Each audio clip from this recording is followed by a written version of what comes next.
सभी भाइयों को नमस्कार, जय माता दी। आप सभी लोग कैसे हैं? आई होप सभी लोग अच्छे होंगे।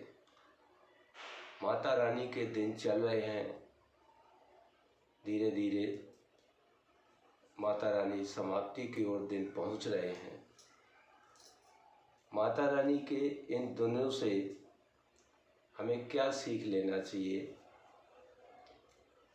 उस टॉपिक पर मैं आपसे कुछ समय के लिए बात कर रहा हूँ।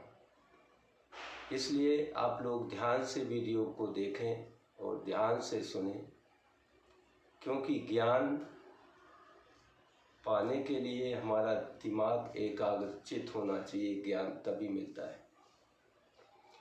पहले हम माता को समझें कि माता हैं क्या,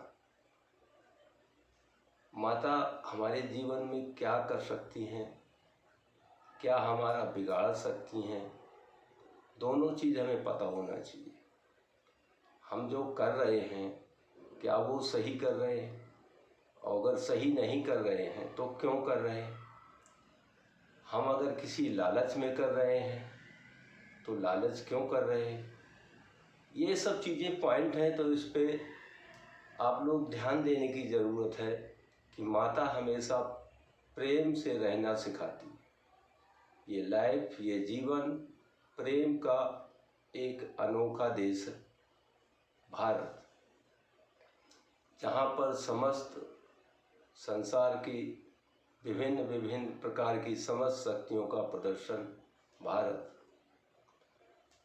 आप लोग ध्यान रखें कि माता का संदेश ही प्रेम सिखाना है, तो माता के किसी स्वरूप पर प्रेम से ही बर्ताव करें, उनके साथ गलत ना करें, अभद्र व्यवहार ना करें। अगर कहीं हो रहा है तो उसका विरोध करें। अगर इसी तरह से आप विरोध ना करके उस चीज़ को बढ़ावा दे रहे हैं, वो सबके लिए एक खतरनाक नासूर का काम करता है, और वो किसी दिन आग के रूप में प्रज्वलित हो जाता है। वो है माता ज्वाला। तो इस वजह से माता के अनेक रूप हैं, अनेक नाम हैं, और सभी लोग जानते हैं। तो हमारा मतलब सिर्फ बताने का ये है कि मेन पॉइंट क्या है कि माता के जो स्वरूप इस जगत में रहते हैं, यानी कि कन्या, जिन्हें आप अभी आज अष्टमी है, कल नवमी है, कुछ आज लोग खिलाए हैं कन्या, कुछ कल खिलाएंगे।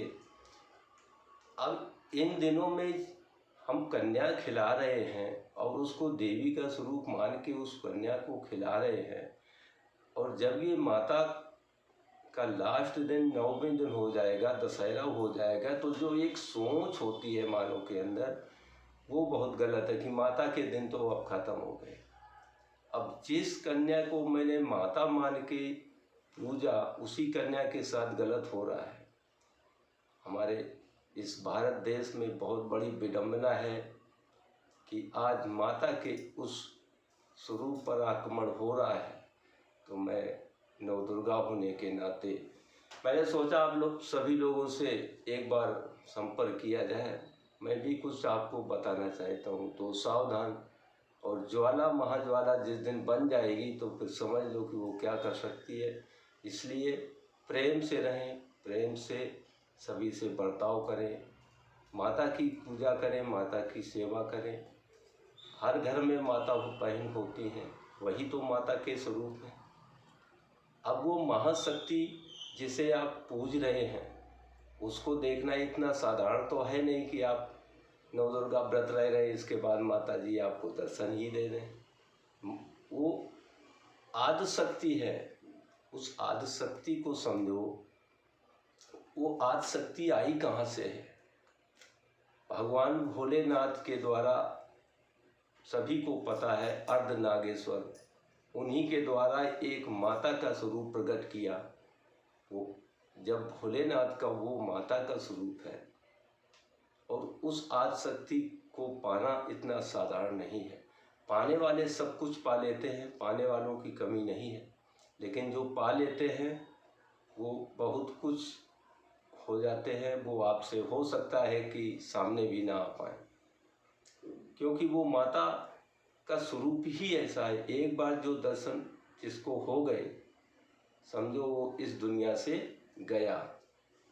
गया जाने का मतलब ये नहीं कि वो मर ही जाए, गया जाने का मतलब वो पागल हो सकता है, दुनिया के लिए पागल होता है, लेकिन माता के लिए वो ज्ञानी होता है, क्योंकि दुनिया से मोह ममता उसकी छूट जाती है, क्योंकि वो अपनी माता में खोया रहता है और अपने जीवन के शेष दिन पूरे करके और चला जाता है माता के पास।